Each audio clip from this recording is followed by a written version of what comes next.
Hello, everyone. Welcome back to the Fight Song Sports Podcast. As always, my name Ty Hansen. Joining me, Bryson Lewis. Bryson, we got the first two rounds of the March Madness tournament out of the way. It was a busy 4 days. My eyes were glued to every single game that was on. I think I've watched more basketball in the last 4 or 5 days than I have all year. But man, it was an exciting round of 64 and round of 32. Couple of upsets. More than a couple of really close and good games. What was your overall thoughts on how the first two rounds went down? It was a very interesting first two rounds.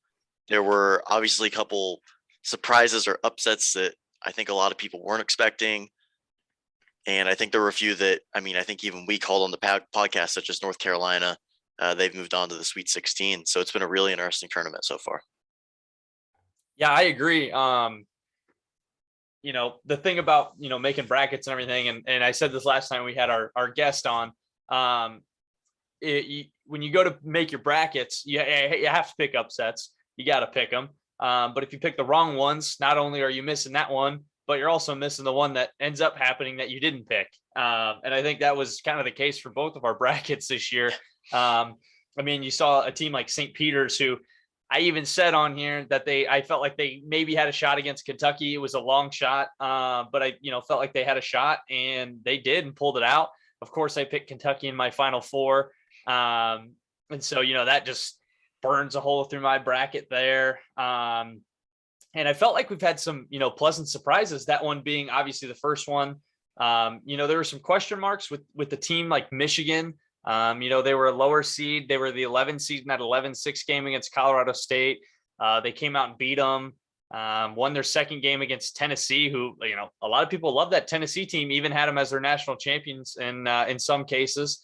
And, they're into the Sweet 16. Who have been some of the teams that have surprised you kind of in the first two rounds and headed into the rest of the tournament? Yeah, I think two of the biggest surprises to me were Miami and USC. Obviously, the first round matchup. I had USC in my Elite Eight. They were an Elite Eight team last year. They were probably the biggest team height-wise in the entire tournament, like 3 or 4 guys over 6'8", 6'9". And I think everybody kind of expected them to dominate Miami inside. Miami's not a super big team. And then I figured that they'd be able to contain Jabari Smith in that second round against Auburn. But it ends up being Miami, who does exactly what I thought USC would do. And now they're here in the Sweet 16, and they're playing an Iowa State team who's an 11 seed. And it's a 10-11 matchup, and either of these teams could go through. Yeah, for sure. That Miami team, I honestly, just when I was making my brackets, didn't love them.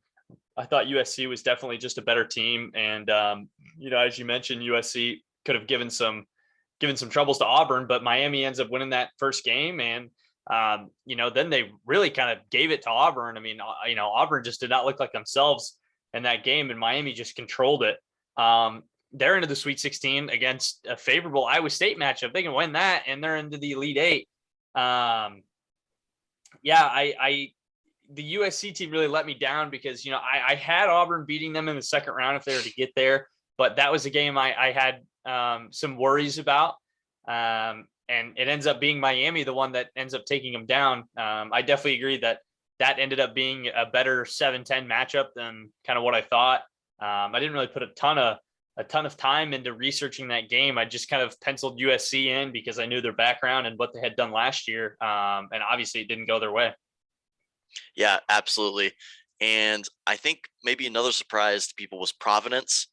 A lot of people obviously picked South Dakota State in that matchup, and Providence came out hot. South Dakota State, they kept it within arm's reach for most of the game, ended up losing by 9, I believe. And then the next round, Providence comes out and just hammers Richmond. They come out, they can't miss in the first half. Final score 79-51. And that Providence team was a team that a lot of people were down on. Number one in luck on KenPom during the regular season, like we've said on here a couple times. And they're in the Sweet 16, and they can score the basketball, which they've proven everyone wrong. And they're up against Kansas, and it's a winnable game for them. Yeah, and going back to the first round matchup against South Dakota State, obviously South Dakota State was the underdogs there, but probably the hottest team in the country, and I believe it was a 2 or 2.5 point underdog, something like that, headed into that game. as a 13 against a 4. I mean, that's incredible. We don't see that very often. They're probably the best 3-point shooting team in the country, if not one of the best of all time, shooting like 45% as a team, if I remember right. And they come out and go 7 for 23 from deep. That's 30%. And just really, I mean, only put up 57 points when I believe they're averaging 80, 81 or something like that.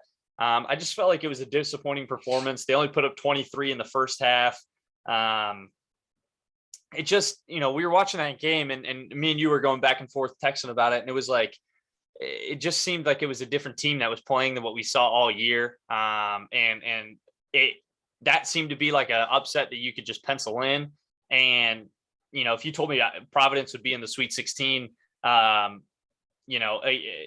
got Kansas. I don't think they advanced much further, but even to make it in the Sweet 16, I would have said no way. In my bracket, I had South Dakota State, but if it was Providence, I had them playing Iowa, and Iowa gets upset by Richmond. And they kind of get handed a win there. They just dominate the whole game, win by 28. I don't, even though they're a 4 seed, I don't feel like that is, they're a real strong 4 seed, but they've proven me wrong, and they've been a pleasant surprise to get all the way into the Sweet 16 so far. Yeah, absolutely. And I think one last surprise was maybe Virginia Tech, which is kind of weird to say. They were an 11 seed. They were hot as can be, won their conference tournament. And I think a lot of people, especially in our bracket group, had Virginia Tech beating Texas, and not only that, but beating Purdue in the next round. And I mean, Texas just kind of kept them at arm's length the entire game. Virginia Tech was down almost 20, if not 20, at one point in that game until the very, very end. And I mean, Texas goes into the next round and they get beat by Purdue pretty handedly. And I think Purdue was a team a lot of people didn't expect to go particularly far. Yeah, I had Purdue losing in the second round to Virginia Tech as well. I didn't love the Texas team the whole year. Virginia Tech was just smoking hot headed into that tournament, coming off the ACC tournament, which they won. They pretty much had to win to get in, and did. And I just liked what I saw coming into the tournament when your back's up against the wall and you're beating great teams in the ACC, beat Duke to win it all. I thought, man, this team's going to keep their keep staying hot and head into the NCAA tournament with some serious momentum, and then just really kind of threw up a dud against Texas, which I didn't love that Texas team. I didn't think they were real strong. But a Chris Beard team loves playing defense, and they dropped 81 on them, which is not how Texas plays basketball, and they ran it up, which, I was disappointing to see, because I thought that was a team that could have advanced pretty far. Yeah, absolutely. I think one other bad surprise, just tournament wide, has been the officials. We got to go out there and say it. They've been brutal. Almost every single game. We saw the UNC game. Brady Manick gets ejected for an elbow. And if you guys haven't seen the aerial view, I suggest that you go out there and watch it. His elbow barely makes contact. They give him a flagrant 2. He goes out. They blow a 25-point lead, go into overtime. And then just 2 nights ago, Arizona scrapes by TCU. At the very end of regulation, Arizona gets a steal. And it looked like they committed probably 2 or 3 fouls before getting that steal, and just nothing was called. Yeah. And the calls went against TCU the entire night. And the NCAA needs to take a look at their officiating, because it's been pretty poor the entire tournament. Yeah, that Baylor North Carolina game, I think, really had the spotlights put on the officials there. It got out of hand from them quick. There's always, in an NCAA tournament game, it's always going to be tense, especially when you're a 1 seed and you're down by 20 something. You're going to start taking some, I don't want to say cheap shots, but maybe throwing a couple elbows and stuff. And North Carolina gave it right back to them. They didn't get pushed over, and it started to kind of get out of hand. And obviously you saw the Brady Manick elbow. Did he throw an elbow? I do think he did. Should it be a flagrant 2 and ejected for that? No, I don't think so. I don't think he hit him that hard. He didn't absolutely hammer him. The elbow went high. He got him in the head. Probably a foul. But to eject somebody over that, I just don't see it. And I felt like they just really kind of lost control on the, how do I want to say this? Like the mood and the environment of the game. It was like they weren't really de-escalating everything. They were just kind of ramping it up even more. North Carolina goes and blows a 25-point lead in like 4 minutes. And it wasn't because Baylor was going on like huge scoring runs. It was like foul and just 2 free throws and then another foul and then another 2 free throws. And it was a really sloppy game to watch. It ended up being a good game in overtime, but it wasn't, at the end of regulation, it got pretty bad. And I felt like the officials just didn't do a good job of kind of de-escalating the situation and keeping it about basketball. There was a lot of, push and shoving and in a bad way, and a lot of flopping and stuff. And just, it was just a basketball game you didn't really enjoy watching. But away from that game, the Arizona TCU call or no call, at the half court line, it was almost pretty obvious. I mean, they just hammered the dude at the half court line. And then a bonehead play by, I forget who had the basketball at that point, by deciding to dunk it instead of laying it up. Or even just a floater or something. I don't know. I mean, he just had to get the ball out of his hands and didn't, but that's beside the fact. And then in the Illinois game, you saw that dunk call that we had mentioned, where they call it technical on the guy for hanging on the rim. You got to understand that if the dude lets go of the rim, he's flying down the court. It's a fast break. He dunks it. He's got all this momentum going towards the stands. He can't just let go unless he wants to take out a cameraman. It's just little things like that. And it's been really poor. And I think kind of circling back to the whole point of the refs has just been not a good job of de-escalating a situation. Good officials, good referees, good umpires, in any sport, they're good at letting the players play, letting the coaches coach, and de-escalating when the situation starts to kind of rise and get heated. I felt like they just haven't done a good job of that. I felt like they've just kind of made it even worse, really, with some bad foul calls and some bad no foul calls. There's just like there's not much consistencies. Sometimes dudes are getting absolutely hammered and there's no call, and then other times guys are maybe barely getting a hand and it's close and they're just blowing the whistle. Or we've even seen all ball and getting the whistle. Just a lack of consistency, I think. Yeah, I completely agree. And the way the NCAA tournament works is that the best officiating crews move forward. So hopefully, as we get down here through the Sweet 16, Elite 8, and Final Four, we'll see some better officiating, because there's some really, really good and interesting matchups coming up, which we'll get to in here just a little bit. And I think one more thing I just want to add to the referees. I don't want to spend our whole time on it. But a game where you notice the referees is a bad officiated game. Your job is to not be noticed at all. Right. Nobody wants to sit back after the game and, oh man, the refs called a lot of fouls. The refs had a good game. You don't want to be noticed, right? Like you weren't even there. A foul is a foul. And when it's not a foul, it's not a foul. That's, nobody wants to recognize that you're even there. That's how it should be called. But I'll let you move on. Yeah, absolutely. We'll just go ahead and swing towards our picks that we made at the start of the tournament. We each picked a national champion, bracket buster, dark horse, and upset. And we had some hits. We had a couple misses, unfortunately.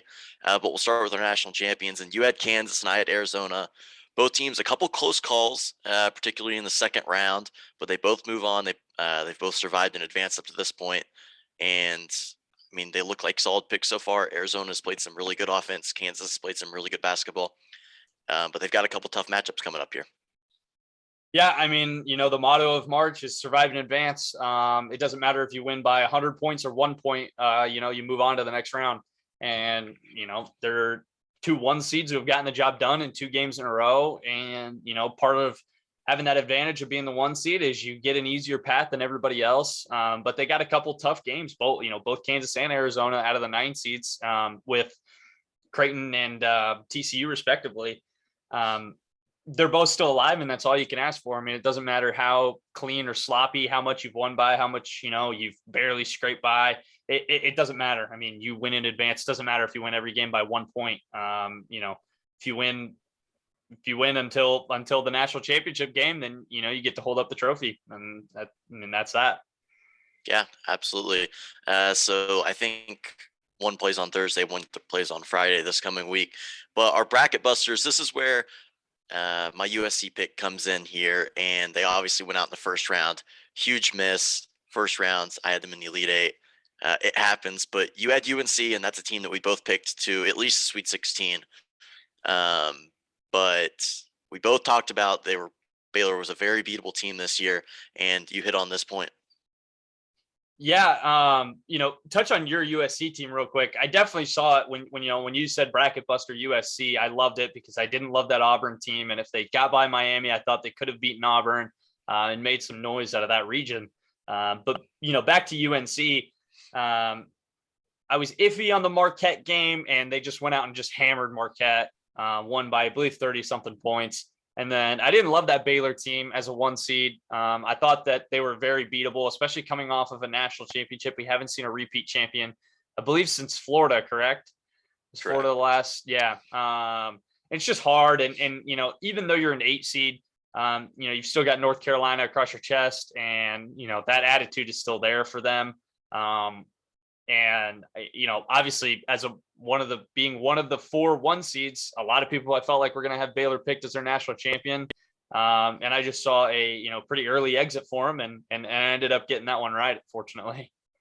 Yeah, absolutely. And I mean, that was a UNC team. Brady Manick had 25 before he got ejected with about 10 minutes left, and RJ Davis played a phenomenal game. He finished with like 30 something points, I believe. But we'll move on to our dark horse picks. And unfortunately, another one missed for me. I had Tennessee. I had them only going to the Elite Eight, but I thought they were a team. They were really hot coming off the SEC tournament performance. And a lot of people love this Tennessee team. They had some good wins, and they won the SEC tournament. They go up against the Michigan team, who is extremely talented, had a poor regular season, but they started the year ranked top 5 preseason. And Michigan just kind of went out, and in the second half kind of took over. It was close at halftime, kind of back and forth in the first half. And then Michigan, once they got rolling towards the middle of that second half, they really never looked back.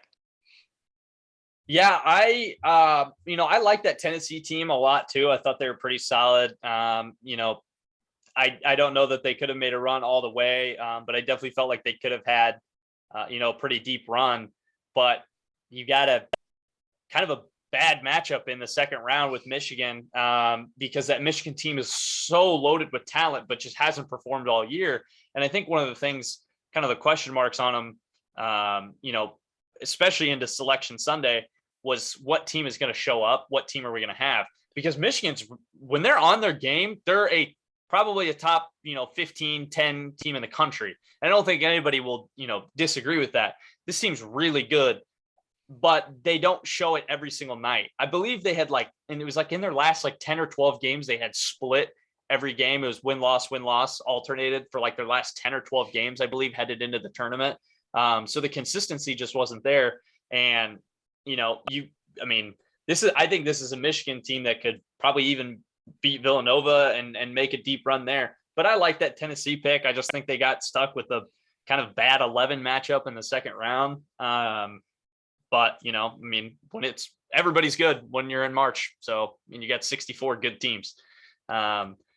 When jumping over to my dark horse here with Houston, you got a tough matchup against Arizona here. You're national champion, my dark horse. And as I mentioned with both of our national champions, anytime you're still in the tournament, everybody's got a shot to win it, especially when you're down to this point. They've looked really good. They took control of that Illinois game. They took control of the UAB game, and I think that's they haven't blown either out. They won by 14 and 15. But the one thing about this team is their free throw shooting. They're not a great free throw shooting team, and they haven't let that be a factor in their games. They've taken control, and they've had a pretty steady lead the whole game, and haven't needed to make free throws clutch. But they're going to get tested against Arizona. Yeah, absolutely. It's a huge matchup coming up. It's one of probably my favorite matchups in the Sweet 16 this week. Yeah. And Houston, they've played very well. One negative they've had, I think, is they haven't shot the ball particularly well from 3.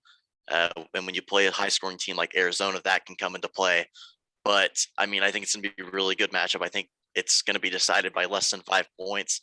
Yeah. And I think whichever team wins that matchup is probably going to go to the Final Four. I like Villanova. I love Jay Wright as a coach. In Michigan, we've obviously already spoken on them, but I just can't see either of those teams taking down Arizona or Houston, especially coming off a major win against whoever wins that matchup. Yeah, for sure. I definitely think either I agree with you that the winner of this game will probably advance to the Final Four. Villanova obviously has had some success recently. I just don't love the way they play basketball. The slow kind of tempo game. It's an issue if you get behind early, but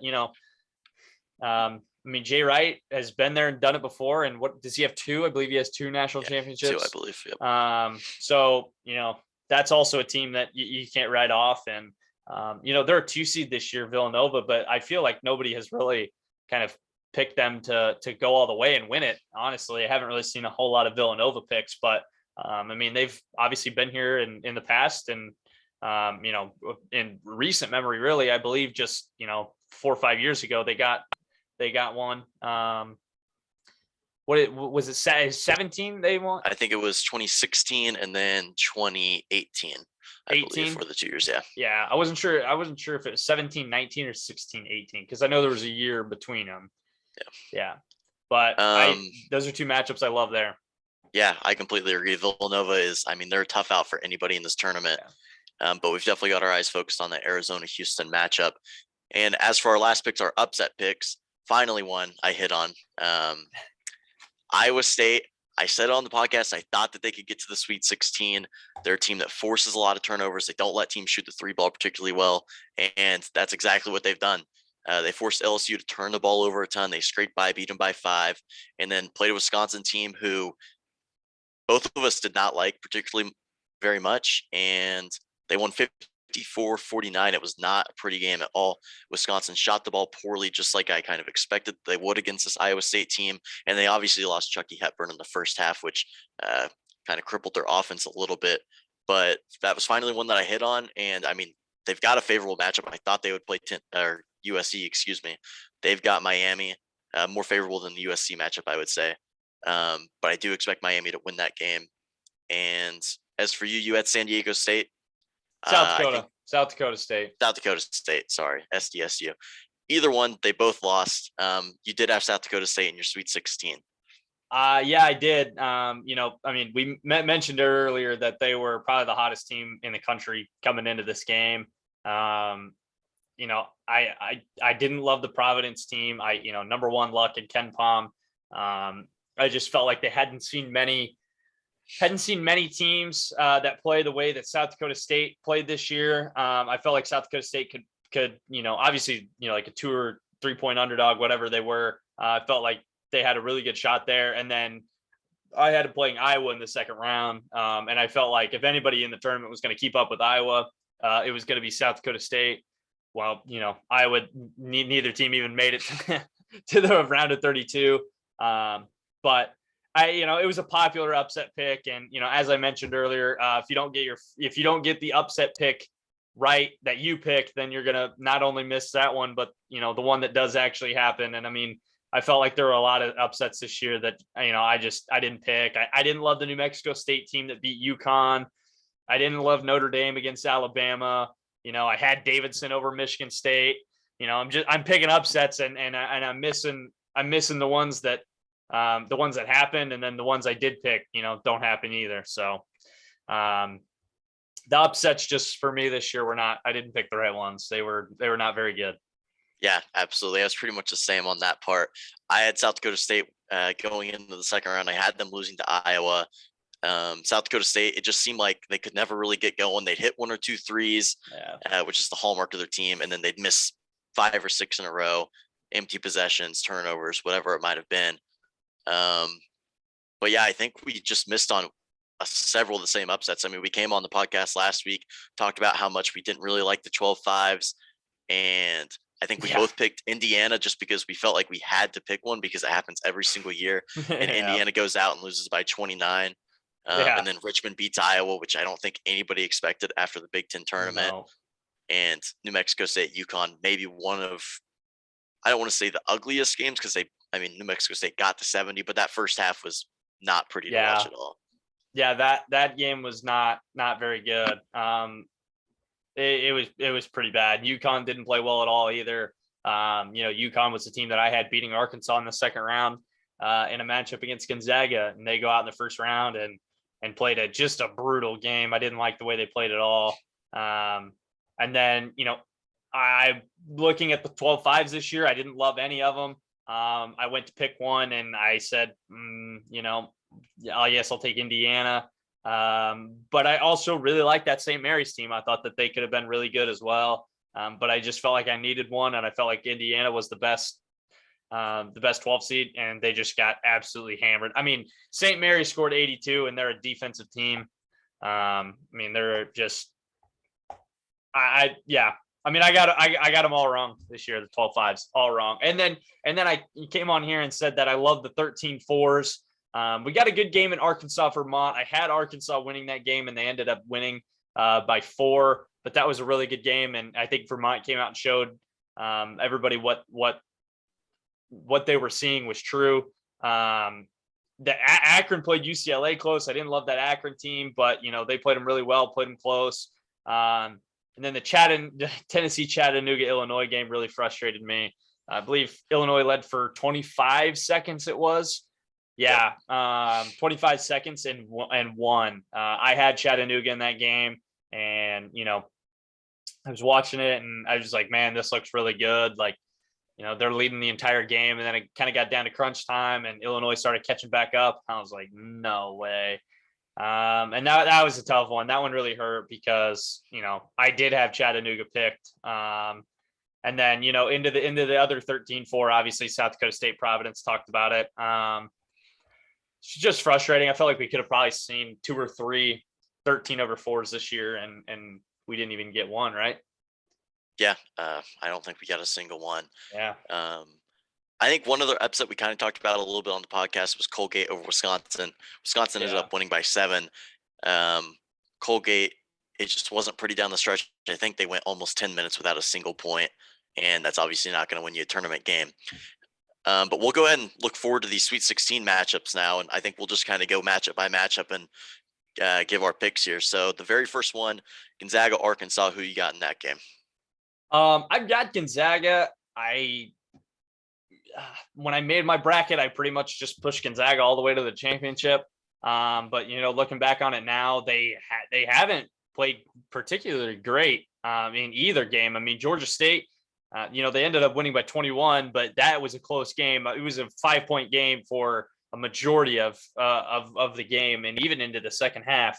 I've got Gonzaga advancing. I had them in my original bracket. I still think they probably beat Arkansas.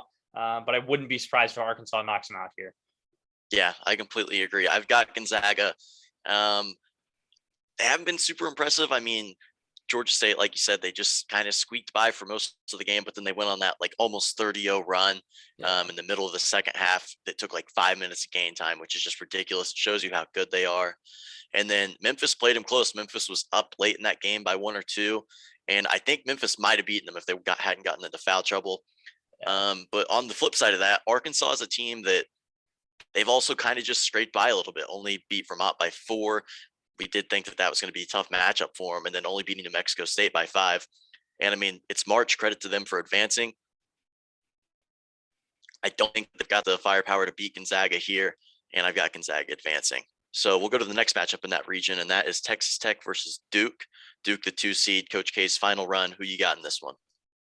I've got Texas Tech, another game that I just think can go both ways. And I mean, when you get into the Sweet 16, that's kind of what it's all about. The games can go both ways. I don't know. I didn't love Duke late in their season and into the ACC tournament. They beat Fullerton by 17 though. And, they beat a pretty good Michigan State team by 9. I've got Texas Tech, but another game I just think could go either way, and I could see Duke advancing for sure. Yeah, I completely agree. I've kind of gone back and forth. I've had Tech in my Elite 8 since I very first made my bracket, and we've kind of seen exactly what I talked about on one of the last episodes, and it was that Tech, I mean, they could throw out a clunker on offense at any given point. They dropped 97 in the first round and then only 59 against Notre Dame, and it's really just going to come down to which Tech team shows up offensively. And I think because it's Duke, it's a big matchup. I think they'll come to play.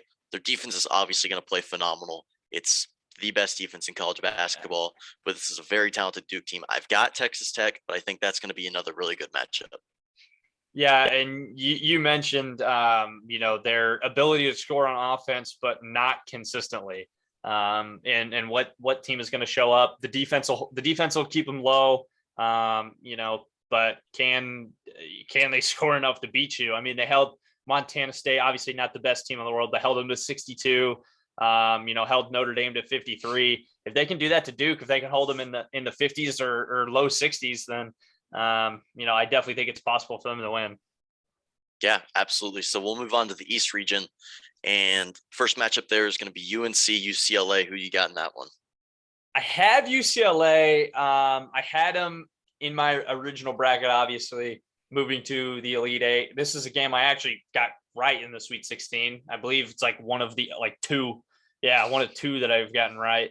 I think it's going to be a good game. North Carolina has really impressed me, but at the same time, they also scare me. That Baylor game, blowing a 25-point lead and going into overtime, leaves a real big question mark on this game for me.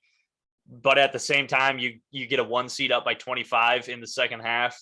If you clean up those late game struggles there, then I don't know if UCLA has a chance if that North Carolina team shows up. I mean, they look, for up until about 10 minutes left in the second half, they looked like a 1 seed team and a team that probably could go on to win the national title. And then it just all came falling apart really quick. I've got UCLA, but another game that I think could either team could win. Yeah, absolutely. I've also got UCLA, and UNC, they scare me. Obviously an 8 seed, but they've played phenomenal against Baylor. And I was even sitting there, I think I was texting you and I was saying, I should have just picked UNC to the Elite Eight, blah, blah, blah. And they were up 25. But something that scares me about that UNC team is that they only really play 7 or 8 guys. And we kind of saw that after Manic got ejected and the other guard, not RJ Davis, but the other one fouled out. I don't remember his name. He fouls out and they just kind of fall apart for the next 5-10 minutes of game time. And that worries me a lot, especially when you get deep in this tournament and you're facing a team like UCLA, who went first 4 to Final 4 last year. They've got almost all those guys back from that team, and it could really bite UNC in the butt here. Yeah, UNC looked very, very immature in that Baylor game late when you got those guys off the bench and it just didn't look like they were comfortable at all in that situation. So, we'll have to see if they're able to stay out of foul trouble and keep their starters on the floor. I think it's a very dangerous team. Yeah. So the other matchup in the East region is Purdue, St. Peter's. Neither of us had either of these teams in this matchup. Who you got in this one? Man, I might be crazy here, but I think St. Peter's probably pulls it out against Purdue. I mean, they have shown that they could play against whoever. They scored against Kentucky. They put up 70 against Murray State and held them to 60. This defense is really good. When we talked about it last week, I said that they had a really good defense, and I felt like maybe they kind of had a long shot at beating Kentucky. I don't know. I mean, they've shown me that they can score better than what I thought.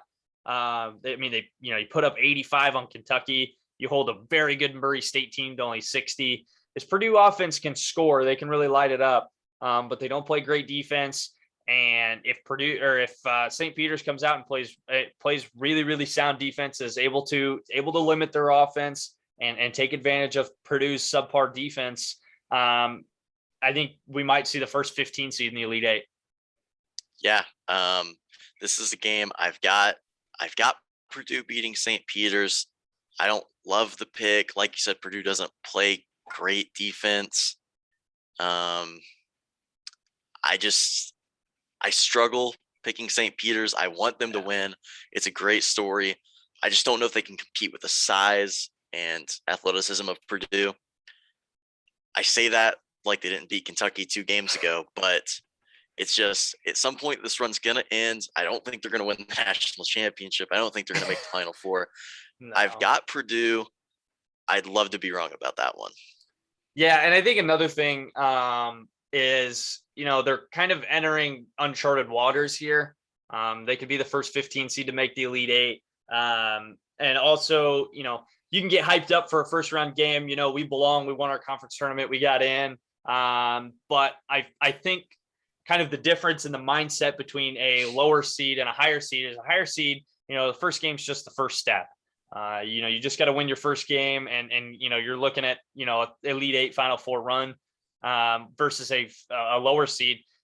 They're throwing everything they got in the first game, right? I mean, everything they're leading, they're getting ready for, everything they're preparing for is that first game, and it's everything they've got, 110% in that first game, and they want to beat the higher seed. In this case, a 15 over a 2, and then you kind of get into the round of 32, and it's just the next day or 2 days later, and you're able to carry that momentum. Now that you've been off for 2, 3, 4 days now, and you're kind of like, oh, we're still here. This isn't how this was supposed to go. You can either embrace it and take that mindset from the first 2 rounds, or they might tuck their tail and say we don't really belong here. I didn't think we were going to get this far, but you just got to come out and be the aggressor. They've got to set the tone. They can't play Purdue's game. They got to go out and set the tone and make Purdue play the way that St. Peter's wants them to play, and control that game. Yeah, 100%. And this is a matchup. I mean, if you're looking at November non-conference game, people see Purdue, St. Peter's. They're probably not turning on the television for that. You see Purdue, Kentucky in November, you're probably going to watch that. But you see it's March, you see the 15 next to St. Peter's, and you're like, oh crap, this team, I mean, this could be history right here. So that's going to be one a lot of people are paying attention to as well. Yeah. But we'll move on to the South region here. And this is one where we'll be a little different. Arizona and Houston. You've obviously got Houston going to the Final Four. I've got Arizona. What do you think about this matchup? We just talked about it a couple minutes ago. I think this might be the best first round or best 16, Sweet 16 matchup that we've got. Both these teams are loaded. Both these teams, I think, are Final Four teams. I think the 5 next to Houston is a little bit misleading. I felt like that they were better than a 5 seed. But I mean, Arizona's, you're one of the top 4 teams in the country. This team can do it all. The close call against TCU makes me worry a little bit versus Houston's had some more control over their games the first 2 rounds. Both these teams are really good, and I'm split 50-50, but I've got Houston in my Final Four, so I kind of need them to win. Yeah, absolutely. And this is probably going to be, I don't want to say the best matchup of the whole tournament, but this might be the best matchup until we get to the national championship game. The South region, I said it last regular episode, this was going to be a bloodbath. There were a lot of really good teams. Arizona, Houston, I mean, Michigan, obviously not a great regular season, like we said, but also Tennessee was hot, Villanova, Loyola, Ohio State, and I mean, Illinois, who we didn't really like a ton. You even picked against them in the first round, but this is just another example of that. And Houston absolutely underseeded. They've proved the committee wrong in that, giving them a 5 seed. And this is one that's going to be phenomenal to watch. And I think the Arizona's going to get by. I think that close call against TCU is going to help them out, but we'll see. There's really no telling in this matchup. Yeah, this region's loaded. I love this region. When I was filling out my bracket, and I mean, all the round of 64 games were pretty good too. But headed into the second Sweet 16 matchup for this region, Michigan Villanova, another game that I think are 2 great teams. That Michigan team, still the question mark though. They've got a couple good wins under them now. But you can't forget how this team played the whole year. I mean, they were not a good team the whole year, really just kind of squeaked into the tournament. Many people thought they're going to be a first 4 in a play-in game, or even not even make it. And they got in as an 11. People thought that was very generous, but they've taken care of business and they've beat who they've been scheduled. And, you got a tough matchup against Villanova here. I think Villanova probably pulls it out. I think they're just a little bit more composed. We saw the whole Juwan Howard drama earlier this year. I think that just kind of speaks some volumes to his attitude and his composure late in games. Obviously, that situation was coming from them getting blown out. But Jay Wright's been here. He's done it. I just think that the composure from Villanova in a close game is just going to be too good. I think Villanova advances. Yeah, I've also got Villanova in this matchup. I think this is where it ends for Michigan. They've played very, very well all tournament so far, and I don't think it's going to be a blowout by any means. I think it'll be a tight game, but this is where Jay Wright and his coaching rapport, his experience really comes into play. Yeah. And it's a Villanova team that's very, very good. They've kind of flown over under the radar, like you said, despite winning their conference. And I just don't think Michigan's going to be able to get this one done. Yeah, I agree. I do think it's going to be a very good game, though. I love both these matchups in the South region, and I think it's going to be really good. Yeah, so we'll go ahead and move to the last region, the Midwest. In the first matchup there, we've got Kansas and Providence. Who have you got in that one? Kansas is my national champion, so I do need them to win this game. I I didn't love this Providence team. I had them out in the first round. I question their strength of schedule, especially in the tournament up to this point. You had South Dakota State and Richmond. I obviously had South Dakota State in my Sweet 16. But I didn't love that Richmond team, but they did beat Iowa. They haven't played a higher seed yet. They're listed as a 4 seed, but you've played a 13 and a 12. I think I need Kansas to win this game for my bracket to even, be salvageable. But I think Kansas has no issues. Yeah, I agree. I've got Kansas moving on as well. Kansas is battle tested through the Big 12. They obviously just won a tight one against Creighton, but Providence, they really haven't played a team at the caliber of Kansas in this postseason so far. They've obviously played Villanova during the regular season, but I just don't think they're going to be able to play with Kansas here. I don't think necessarily 20 plus. I think maybe 10 to 15. Kansas kind of rides it out the rest of the way. But we'll go to the last matchup of the Sweet 16, Iowa State, Miami.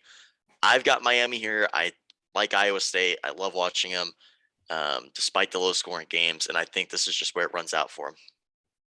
Yeah, I think Miami wins this game as well. But man, a 10-11 in the Sweet 16 means you're guaranteed a double digit seed in the Elite Eight out of the Midwest here. I picked Miami. I think just because they got that test against Auburn and really proved to how good of a team they were and beat a good Auburn team. I didn't love them down the stretch, but Auburn was very, very strong nonetheless. Iowa State, I just don't know. I don't know. I think it's a game that goes either way. They beat Wisconsin, obviously, who a good Big Ten team there. Another team I didn't love down the stretch, but still pulled out a win and beat their 6th seed in LSU as well. I think it goes either way, but I've got Miami penciled in here. We'll go ahead and go on to our final 4 teams now. I think we've both got Gonzaga Tech in the West region. Who have you got coming out of there? I've got Gonzaga again. We'll see what team shows up again. That's going to be a really good game. Gonzaga's offense against Texas Tech's defense. If Texas Tech's able to score, then we'll see what happens. That Texas Tech team could beat them, but I've got Gonzaga in my final 4. Yeah, I've also got Gonzaga moving on there. They played early in the season. Gonzaga got them by 14. That was without Terrence Shannon for Texas Tech, who's one of their leading scorers. But that Tech defense can shut anybody down. I just think at the end of the day, Gonzaga is going to be a little too much, a little too big for them there. So we'll go to the East region, and this one where we've got a different matchup. We've both got UCLA. You've got St. Peter's. I've got Purdue. Who do you have going to the Final Four? I think St. Peter's magic runs out here. I just don't see them beating UCLA. I think at this point, UCLA is if they can get by UNC, I think they can also get by Purdue. I think the winner of that UNC UCLA game probably makes the Final Four, which obviously I have UCLA. I've got UCLA in my Final Four. Yeah, I completely agree. I think the winner of the UNC UCLA game will probably go to the Final Four. I've got UCLA beating Purdue. Like we've said, we don't really love Purdue. They don't play very good defense. And I think this is where it runs out against the tournament experienced UCLA team. So we'll go to the South, and this is another one will be different on. I've got Arizona versus Villanova. You've got Houston versus Villanova. Who do you got going to the Final Four? I've obviously got Houston, in my original bracket in my Final Four. So I need the Cougars to make it. I've still got three of my Final Four teams alive, with Kansas obviously being the other one. If I could get 3 or 4 right, I would be very happy. So I need Houston to make it. And with that being said, I definitely think either Villanova or Michigan could give them a scare. I like Houston or Arizona there, but I mean, I need Houston. I need Houston in the Final Four. So Yeah, I've got Arizona beating Villanova. Like I said earlier, I think Houston or Arizona, and like you said, either one of those teams is going to go to the Final Four. Despite the fact that I think Villanova is a tough out for any team in the entire tournament, not just the South region. yeah. I've got Arizona going to the Final Four. And then coming out of the Midwest, I've got them playing Kansas, who I think will take care of Miami. I think Kansas is just going to be too good. Miami's just going to run out of steam. Yeah, I agree. If you're the Jayhawks right now and Bill Self, you got to be really excited with how that region has kind of come about. I mean, you've got what I feel a very weak 4 seed, and then the 10 and 11 left in your region. It's a pretty clean path for Kansas all the way to the Final Four. Anytime you end any team you end up playing in the Final Four is obviously going to be tough. But you got to love that path for Kansas to the Final Four. I mean, they've got it made. And if this is going to be their year to win a national championship, I think this might be it, especially if Gonzaga goes out early to Arkansas or Tech or Duke, whoever they play in the next round. I mean, Kansas got a great path right now. Yeah, I completely agree. I think this is a region a lot of people thought was a little weak. Kansas had a pretty easy path to get to New Orleans in the Final Four. Like I said, I've got Kansas there. And then the Final Four, I've got Gonzaga playing UCLA and Arizona playing Kansas. I've got Gonzaga and Arizona playing for the national championship, and then Arizona winning, just like in my original bracket. Yeah. I think we're both 3 for 4 on Final Four teams right now, still in the bracket. We've only lost Kentucky so far, which is overall pretty well. So we'll see how we finish out here. Yeah, mine obviously still the same. I would have Gonzaga and Kansas, with Kansas winning it. That Kentucky one, really hurt, but I think most people had them in their Final Four, national championship, or even their champion. So, when games like those happen, your bracket doesn't obviously, it looks like your bracket's just gone, but everybody else had that picked as well, and so, Kansas, Gonzaga, and I've got the Jayhawks. Yeah. So we'll go and see how the Sweet 16 shakes out here coming up on Thursday and Friday. It's going to be just another 2 good nights of basketball, just kind of back to back to back.